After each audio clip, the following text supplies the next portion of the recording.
For over 50 years, Trinity has been incredibly effective at discipling and teaching believers. And as someone who grew up here, I'm a product of this church. I love what God's built here, and I love what God has planted here. It's this heritage that has led us to come around one mission, making disciples who make disciples. And in recent years, God has been moving. We're seeing children invite their friends to Awana. In fact, we grew by more than 30 kids last year. We're seeing students lead their classmates to Jesus and invite them to our student ministries, and our high school ministry has doubled this year. We're seeing college students have spiritual conversations in their dorms and invite their friends to be a part of what God's doing at our church. We're seeing adults reach out to their coworkers, neighbors, and friends, and along the way invite them to be a part of our worship services. And we've even seen some be baptized on Sunday mornings. Over 70 people have been baptized in just the last 2 years. And as a church, we're all a part of this.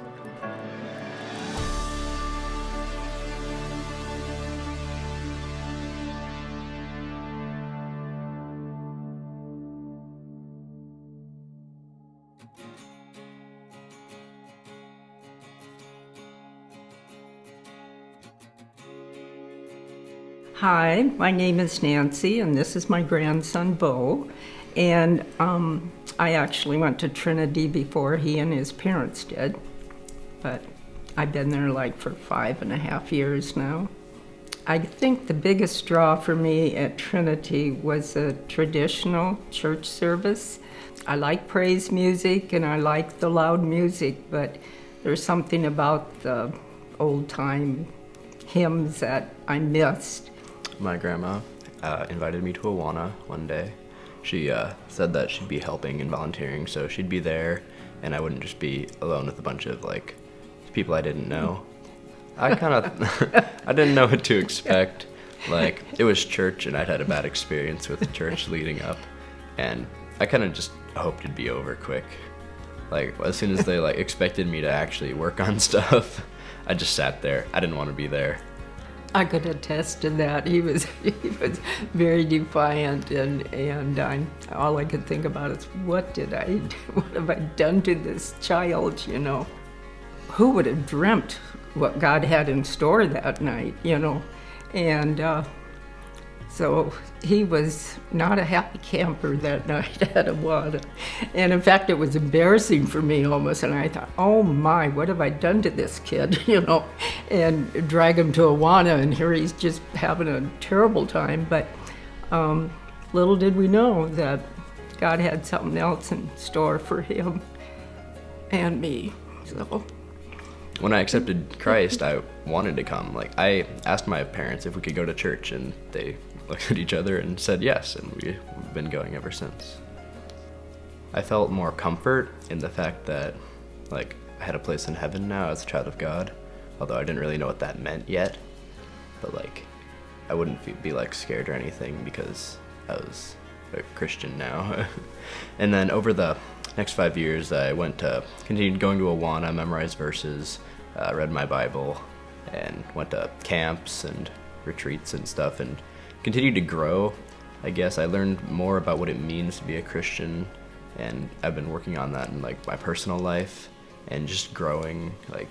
I talked to one of my friends recently, and he said that the reason he's still coming to Wednesday church is because I invited him first, and it was fun, and we had a good time. And there's this other a couple kids from our school that me and my friends are trying to pour into, that we invite to church regularly for Wednesday night. Well, when we pour into them, we're trying to show them Christ, take what God's given us, and through the overflow of Christ's love, pour into them, show them God's love.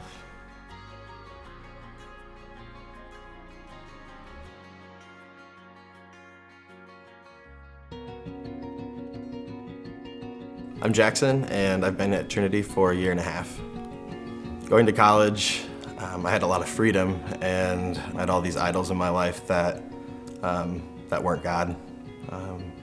And so I chose to seek approval from friends and from the people around me. And it was just really easy for me to get consumed by temptation. I was relying a lot on myself, finding myself in situations that I wasn't proud of, It was dark, it was broken, and I knew that there was something more.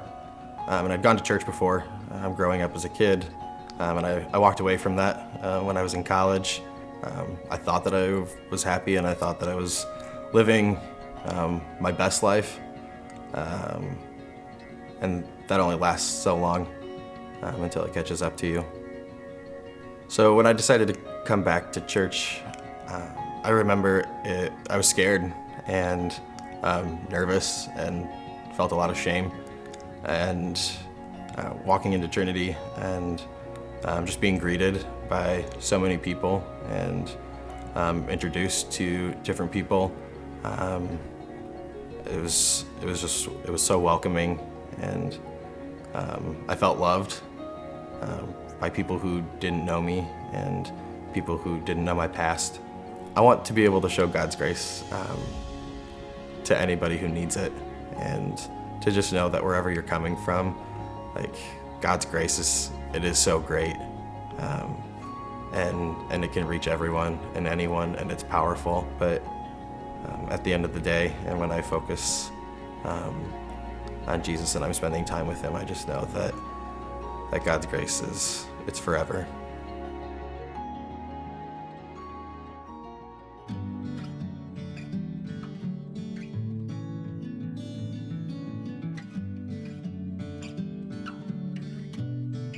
Hi, I'm Margie, and my husband John and our family have come to Trinity for 39 years. We had been away from Cedar Falls in a medical mission in Tanzania. We returned, and we really wanted to attend a church that had an active youth group. We had 2 sons that were in high school at that time, and so we wanted them to have peers that were in church. And so we came to Trinity. The many people from various walks of life and beliefs, but coming to seek truth in God's Word and how the Bible is being preached so faithfully. We met this young woman from Asia last fall when she first came to UNI as a visiting scholar. And then last December, Pastor Peter encouraged us to invite someone that does not attend church to come with us to a Christmas Eve service. So I invited my Muslim friend, to come, and she agreed to come. And then my friend from Asia heard about that invitation, and she said, may I come also with you to that Christmas Eve service? And I said, sure. So on Christmas Eve in the afternoon, my 2 international friends came with me to Trinity. And my friend from Asia said, I want to know more about what you believe. Do you have classes? So I told her about the classes they would have for people that are her age and our parents. But we asked her to come with us to our small group in March. So she came, and she was always an active participant and eager to learn. And then I asked her, would you like to read the Gospel of John with me? Without any hesitation, she said, yes, I would. So we waited until her classes were finished at UNI in May, and then we began reading through the book of John. We would meet regularly on a weekday morning. I was always amazed at how the Holy Spirit was helping her comprehend what she had just read. And she would just really have in-depth understanding how faithful God was. And she had been saying, I want to follow Jesus. So when we came to the part in John that talks about Jesus' trial and crucifixion, then I shared my testimony with her, and I told her about the plan of salvation. And she was thinking, and I says, well, when you make that commitment in prayer to God, then I would encourage you to tell a Christian that you've made that commitment. Then some weeks later, as she was preparing to leave here in Cedar Falls, she wrote a thank you to our small group, and thanking us for welcoming her into our small group and for our kindness to her and her son. And then she said, and thank you for helping me direct my life in a different direction, that of following Jesus. Wow. Oh my goodness, God, that is tremendous. Thank you for being so faithful in her life.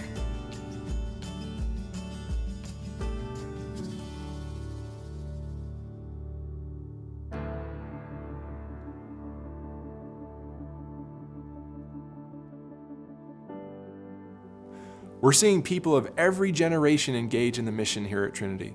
And through this, they have at least one person that God's put on their heart to reach with the good news of Jesus. Recently, we've started an initiative to make sure that this becomes a part of who we are. We call this My One. Over the past 10 years, we've experienced 60% growth in our worship attendance as we've lived out this mission. This growth is amazing, but creates challenges. Throughout our history, we've always made changes to make room for more people, even choosing to add additional services along the way.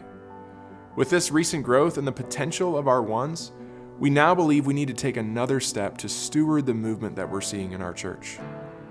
In order to create room for those yet to come, our church has voted to expand our facilities by adding a 400-seat worship center and then renovating many of our existing spaces to make the building flow together.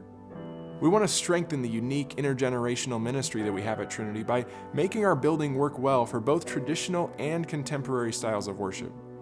Our new worship center will be used for our quickly growing contemporary services, and our current sanctuary will continue to be used for our traditional service, but with a much more appealing service time. We believe that this project will give us the space that will help us reach our ones for years to come. Just like Jesus described in Luke 15, we want to be a church that goes to extraordinary lengths to pursue the one who's lost and then welcome them home into God's family. This is the heart of our One Mission campaign.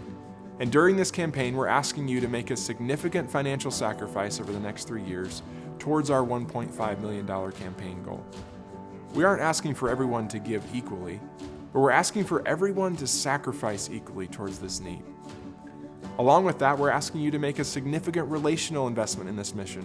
We're asking that you have at least one person in your life that you are reaching out to, and we're asking that you would go deeper in relationship and in spiritual conversations with them. And then at some point, invite them to experience what God's doing among us. We have a great legacy of disciple making here at Trinity, but I believe our best days are yet to come.